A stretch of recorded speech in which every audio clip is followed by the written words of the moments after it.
épouse savait ce que je faisais. Maintenant, elle a découvert, pour l'anecdote, elle a découvert tout ce que j'ai fait dans le livre. Donc j'en avais jamais parlé avant. Et elle m'a dit elle était contente que je n'en ai pas jamais parlé avant.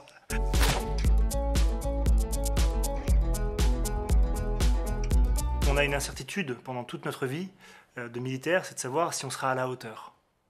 On a beau nous entraîner, on ne sait pas si on sera à la hauteur le jour où on aura vraiment quelqu'un qui voudra en découdre en face de nous. Et donc ça, c'est un moment qui est très important pour nous, c'est de savoir quel genre d'homme on est dans ces situations-là. Et ça, on peut le savoir qu'en affrontant le feu.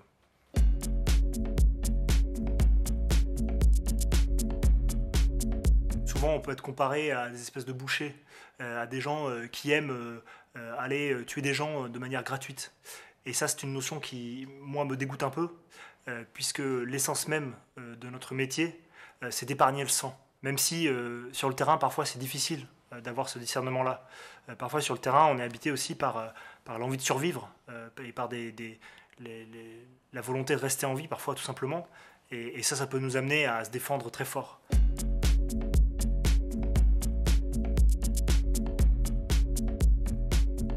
Oui, ça, c'est quelque chose qui est très important de comprendre, parce qu'il y a l'image de l'ennemi, celle qu'on nous décrit depuis un centre opérationnel. Voilà, c'est un ennemi parfois un peu assez distant, avec lequel on n'a aucune familiarité. Mais quand on se retrouve dans le sable, les yeux dans les yeux avec l'ennemi, en fait, c'est un autre être humain. Et donc là, les choses prennent une autre tournure, en fait. Et je pense qu'il y a un phénomène de compassion qui peut arriver. Et ça, c'est quelque chose qui est très important à souligner.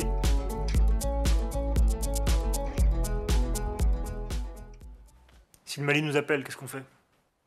En fait, je pense que le combat aujourd'hui, contre le djihadisme, il est nécessaire et légitime. Moi, les combats que j'ai menés là-bas, j'en suis très fier. Et si c'était à recommencer, je le referais. 10 fois, 20 fois, 100 fois. Moi, ce qui me gêne dans la situation, c'est que j'ai le sentiment qu'on n'a pas de vision long terme dans ces conflits. J'ai le sentiment qu'on navigue un petit peu à vue, qu'on ne sait pas exactement où on va. Et ça, c'est quelque chose qui me manque. Pour moi, un engagement militaire, il y a 3 volets. Il y a le volet coercitif, que les militaires mènent, c'est à nous de combattre les ennemis. Et ensuite, il y a 2 autres volets qui sont pour moi essentiels, pour beaucoup de monde, je pense, c'est le volet humanitaire, pour panser les plaies immédiates auprès des populations, faire en sorte qu'elles aient accès à leurs besoins élémentaires. Et ensuite, il y a le volet reconstruction.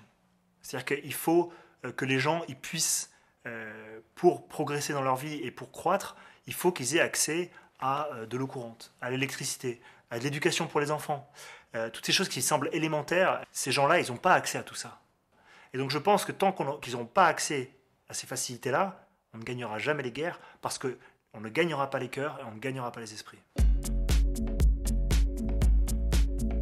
Aujourd'hui, moi j'ai du mal à agir,